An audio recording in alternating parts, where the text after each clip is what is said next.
Welcome back to the messy tool shed. I think you'll be interested to see what I've made this afternoon.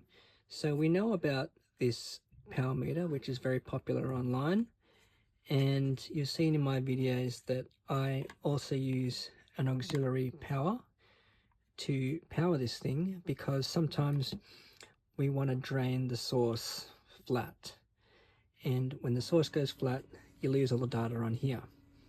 So these are just a pair of jumper wires, and I got this rocker switch from JCar, and I snipped the positive line so we can break the connection to give the 9-volt some power, and there we go. Isn't that pretty cool?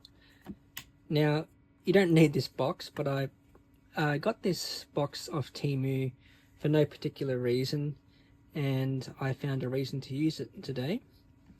So this will keep it all secure and not this thing dangling around, and I can switch the power on and off as I need it without having to unplug it and all that stuff. And this does have a waterproof seal on the end, on the edge of it, but it's not waterproof anymore because I've cut these holes in there and holes in the switch. I could put some silicone around it, but this is not really going to be going outside in the rain or anything like that. I'll just have to unscrew it when I want to change the 9-volt battery when it runs out. But yeah, there's a little idea for you. Hope you enjoyed my little project.